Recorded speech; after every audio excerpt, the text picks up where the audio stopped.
Hi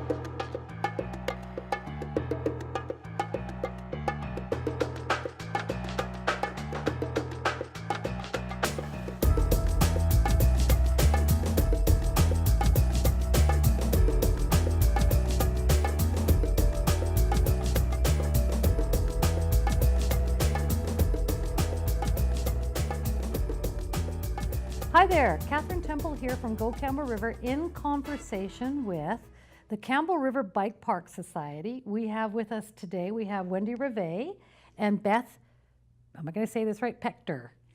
I did say it right, great. And we're here today to talk about the kids' bike park that's going in Willow Point. And I'd like to start this conversation with where you guys started, because you guys are the original idea people for the park itself, aren't you? Oh, Wendy. Yeah. That's correct. So it must have been 2011, and I had taken my son to a bike park, and he really, really enjoyed it. And in the same time, we found out that he had quite a significant learning challenge. So I decided to make a deal with him that if he didn't give up trying to learn how to read, I wouldn't give up trying to get a bike park for him. And I have to say that we both have definitely had some challenges along the way, but we're winning the battle. And how old was he when that happened? So he would have been about 10. And how old is he now? He's 15. So you've been working on this for 5 years. That's correct. And how did you get pulled into the mix, Beth? My kids are a bit younger than Wendy's, and at a pretty early age, they too showed a huge interest in bike parks in other communities, Victoria, Cobble Hill. And so I went to the River City Cycle Club and talked to them about running some kids courses or a kids club. And they said, or putting a bike park in Campbell River, and you should talk to Wendy. So the River City Cycle Club hooked me up with Wendy. And the rest is history. Yeah, and so that was probably 2013. Okay, tell us a little bit about your journey through this, because it's been quite a journey, hasn't it? It has. It has. So when you first started, you guys got together over wine or something like that? Coffee, tea? Probably coffee in Coffee. those days. Actually, I think we had quite a few meetings at the Java Shack. We did. All right. Yeah, and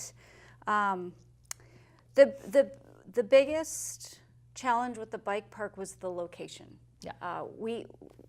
From the beginning, I had been in conversations with the recreation department for the city, and they were supportive of the idea, but had said, well, you got to find a location. And so when Beth approached me, we'd had one try with the Beaver Lodge Lands Committee, and it turned out that at the time wasn't the best location for certain reasons. They're kind of set up in a different way, which is a whole nother show. So right, we're not going to go there. Yeah. And so Beth joined me, and we went to the city, and we started working on finding a location, as well as I'd heard of the Sprott Kids mountain biking program, and when she wanted to do a mountain biking program for kids, we were like, well, let's see what we can do with this. So what is Sprott Kids?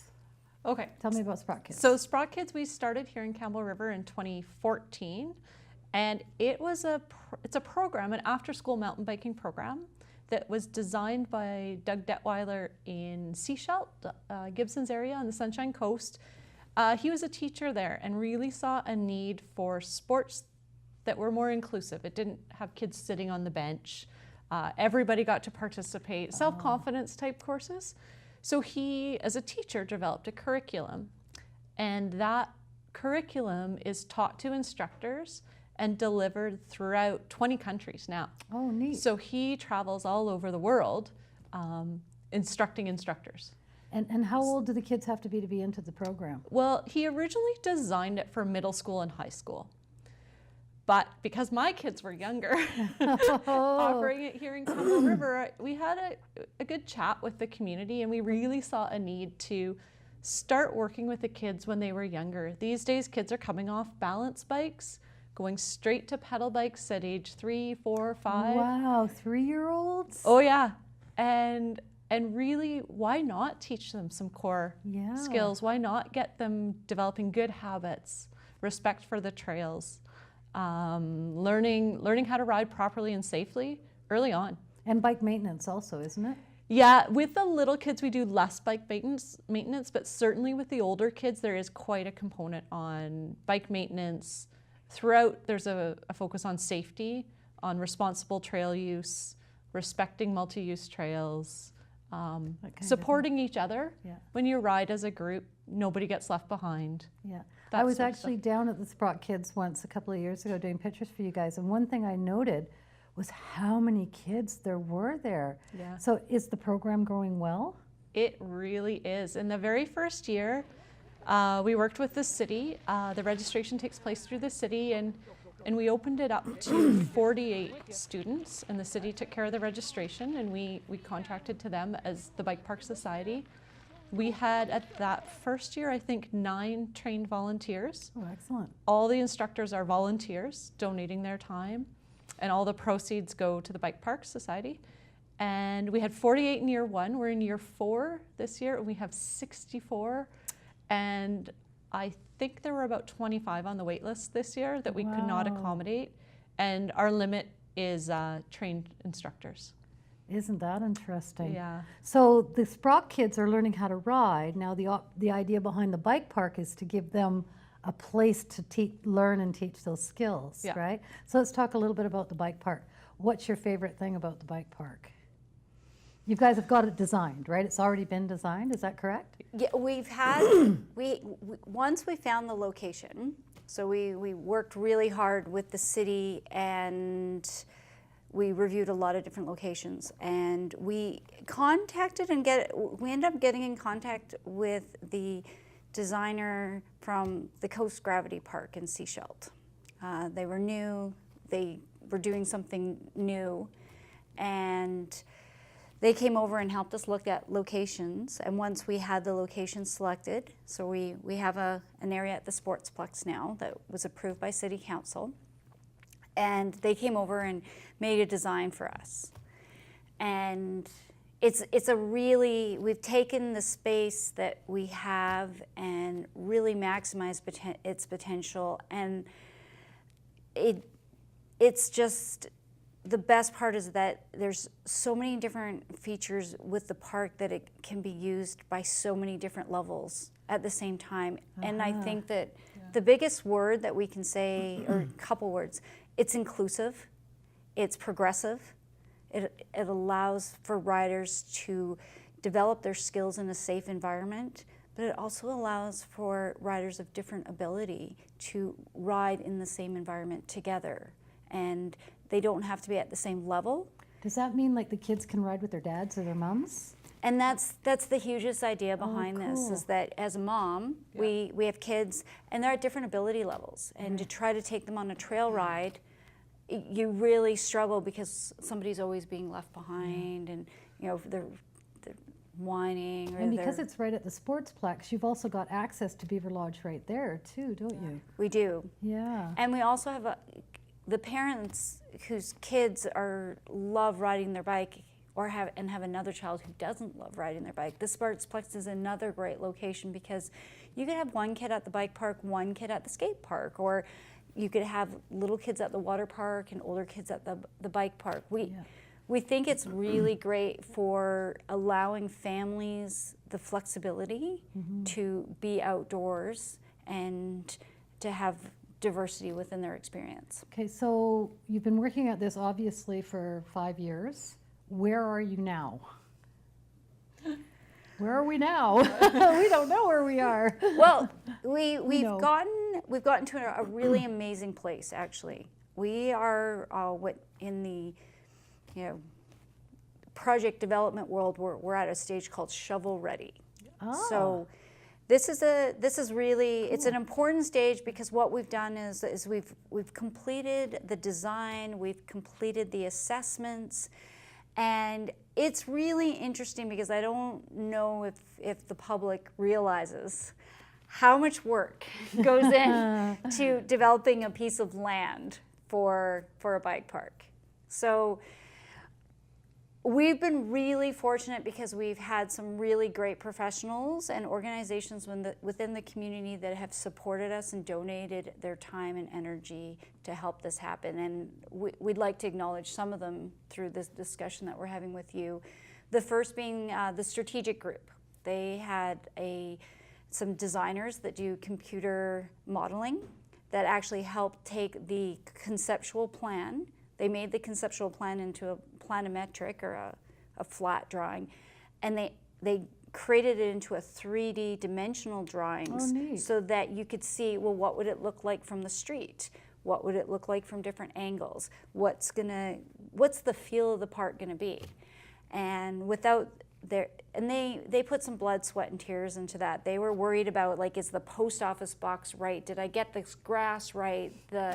They were really into this, and they ended up donating a whole bunch of their time to make sure that we had the product that we needed to convey what we wanted to do. So you have a full-scale, ready-to-go plan. Yeah. Excellent. And a place to put it. And that was integral in we had to go through a public consultation process through the city, and we had to go to city council, and we had to ask permission, and we had they wanted to know what it was going to look like. And so that part of the project was so important to getting the approval from city council. And now what? Well, the next step. The next step. The next step was to get us up to speed is that we actually had to go through and get all the assessments completed to make sure that we were following all the rules of the city. Right, fair enough. So being a piece of land that's close to fish-bearing streams, there was a huge emphasis on ensuring that the park was designed to manage for stormwater, drainage, and sediment, and those types of concerns. And we had another professional, Ricardo Ari, who is a civil engineer that works in the community, and he donated his time, and he did a professional designed drainage and water plan for the park. Excellent. So are you at a stalemate now, or are we ready to go? We're up and running, or is there something else that you need to take yourself a little bit further than where we are now? Or are we going to see a bike park there next week? Not next week. Oh, darn. well, there was another assessment that we had to get done, and we had to look at all the trees on the site. Right now there's alder trees and some evergreen trees as well. And we had an assessor come in and determine which trees we can keep and which ones were going to be dangerous to the public and do a plan for that. We also had to do an environmental management plan. And it turns out that that area is under the bylaw for the city, and it is the species that are there provide habitat for the songbirds. Oh, songbirds. Oh. Yes. And who would have thought? Who I know. Apparently the pretty salmonberry cool. is very important, utilized for their nesting. Yeah. So although there's a lot of habitat in the area, they don't want to disturb habitat should it be used for nesting. Right. So it limited our window of construction. We can't remove any brush from the site between February 15th and August 15th. Because that is the time that they use it for nesting and habitat. And so the earliest that we can have a bike park would not be next week, but it could be as early as the end of August. Okay. And Mainstream Biological donated their time and resources to both of those assessments for us, and we're really appreciative of the work that they put in. So do you have any other hurdles that you have to get over in order to get the shovel into the ground rather than the shovel above the ground? Our biggest hurdle right now is money, and we're focusing right now on fundraising. And fundraising for the actual construction of the bike park? Yeah. And how much do you think that's going to cost to do? We've worked it into 3 different phases. So phase 1 would be a pump track and probably a covered picnic table area so families could sit and have some food. And phase 2 would include more sort of stunts in areas to try your skills, and a shed, and we need to bring water to the site. And phase 3 is the jump lines or the lines, a dual slalom line to have some races and Oh, neat. hold some events at. And then How big is this area? Sounds like it's gonna 2 be- acres. 2 acres, Yeah. okay. yeah, and then a few other more challenging lines and easier lines, so to allow for the progression. Right. Yeah. So all said and done, we're focusing on phase 1. The most recent budget we've got from Seymour Developments has been working with us on the project management side of things, and they've And are they volunteering also? yes, Everybody's volunteering. Way to go, Campbell River. yeah, and the budget for that was $37,500. So that's what you need to get started, is Yeah, we 37,500. have 13,000 raised to date from events we've held in the community. We've had a couple of fundraising dances and a silent auction, T-shirts, Sprout Kids. The Sprout Kids program raises money. So Excellent. donations from groups. BC Hydro provided us a small donation, and and And other our young professionals also provided us yes, with a donation. yes. Excellent. Young professionals at Campbell River and some other businesses throughout town have all. And we have a GoFundMe page as well, which has so far raised about $1,300 through GoFundMe. So that's what we want everybody to do, is go to GoFundMe. And how do you do that? Is it you're looking for CR Bike Park Society? Is that what you're doing? Yep, it's just under www.gofundme.com, and it's CR Bike Park.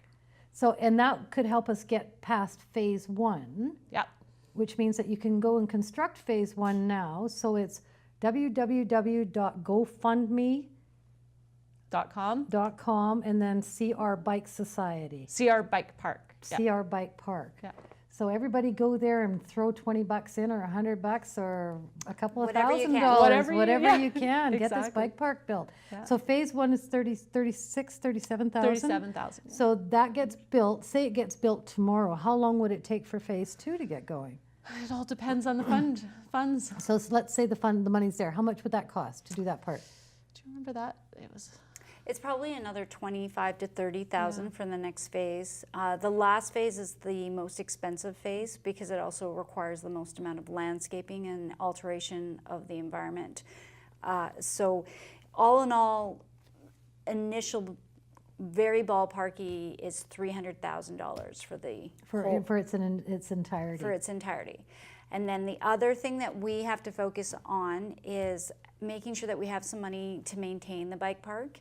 We have we have the Sierra Bike Park Society, and we have members in the society that are helping and organizing to get the maintenance done on the bike park. Because maintenance for a bike park, to be successful and sustainable, it has to be well maintained. Yeah. And we haven't been successful yet in convincing the city that it's something that they might want to do. Powell River. The power of lobby. Yes, Powell River had a bike park built about 2 years ago. yeah.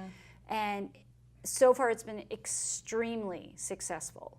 And their bike park is maintained by city employees under the city's budget.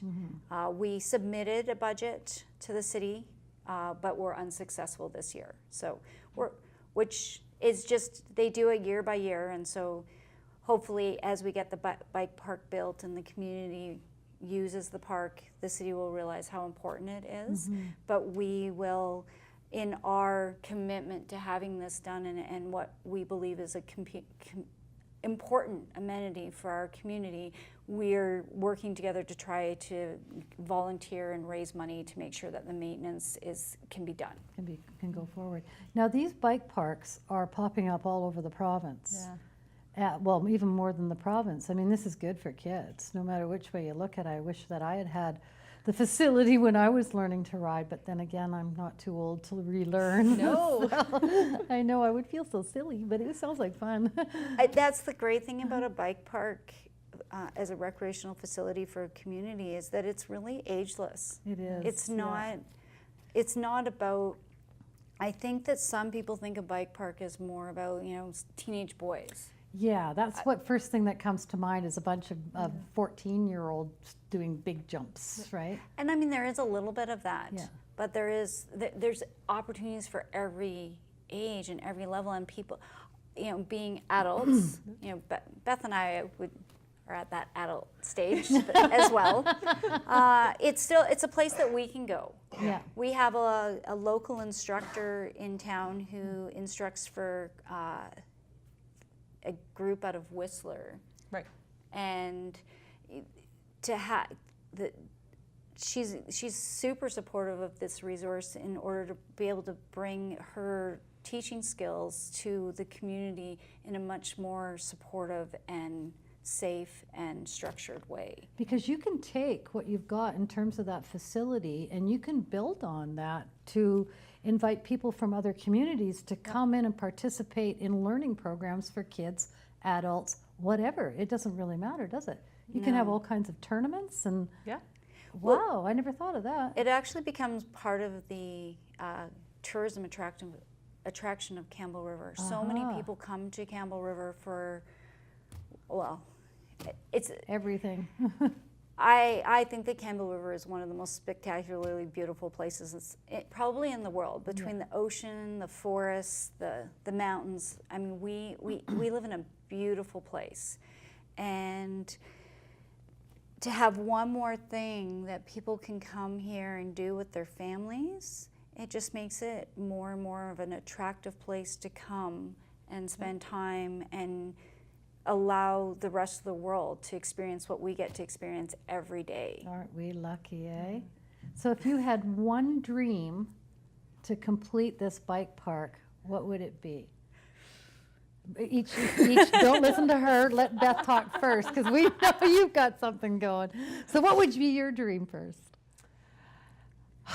That money would fall from the sky All right. before August 15th, and we could just start construction and build the whole thing in one All fell at swoop. once. And by spring, have a facility for the kids, be able to teach Sprott kids there next year, and spring of 2018, that would be phenomenal.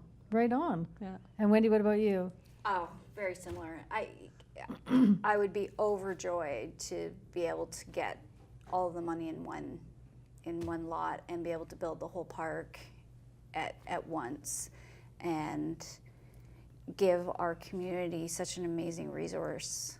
So if just say we both got we all got our dream, and by next spring we have a bike park that is beautiful, brand new, state of the art, and full of kids. And full of kids. Yeah. So what would you do then? I could just see you two would not be sitting on your laurels doing nothing. What does that mean then? Well, we both have full-time jobs. And we're both moms of 2 boys. So, that takes up a good chunk of our time. But yeah, probably even once it's built, there's still a lot of work to be done, as Wendy said, about maintenance and scheduling work bees and maintaining it. Making sure that there's events taking place and that it's getting utilized. So start moving into more, still coordinate Sprott Kids and use it for Sprott Kids, but also start moving towards coordinating the events, holding slalom races, making sure people know about it. So promotions would be Promotions, really yeah. it, okay? And carrying and making sure that it's kept up and updated. One of the things that I've learned through my research of bike parks throughout the province is that they do need to be upgraded. They need to be kept up, and they need to be kept fresh to keep the public coming and to keep people coming. So that would still be a component to what we have to do. But I think as my mom responsibilities went down, my biggest joy has been seeing girls and women of all ages learning how to ride a bike. Just think you could run women's courses. Yeah. Yes. Yeah. I personally, the women I know that ride mountain bikes are some of the most amazing women I know. It seems to be empowering. It builds confidence. It relieves stress. Wow. The impact that I've seen on people's well-being by partaking in a sport like this, it helps to make our whole community a healthier and happier place. So what we need to do is we need to call people to action, to go on gofundme.com and look up the CR Bike Park. Is that CR Bike Park? Did I get that right? Yeah. And donate some money so that we can look after people's well-being and we can go out and we can have some really good, clean fun. Yeah. And our project has a lot of opportunity for in-kind. To date, we've had an amazing amount of in-kind from local professionals. Yeah. And if you have a company that has dirt, or you have a company that does landscaping, or you have a company that has trucks that can move dirt, we can utilize in-kind contributions, and we can acknowledge those. Yeah. And in this project, they are just as good as cash. Excellent. So if you are a company out there and you want to be involved in this, we would love to have you, and you can contact us At crbikeparksociety@gmail.com. And we have a Facebook site as well. So on Facebook, if you look up CR Bike Park Society, you'll find us. Excellent. Well, thank you very much, ladies. Thank you. What a great conversation. Thank you for Thank having us, Catherine. Oh, no problem. It's been fun.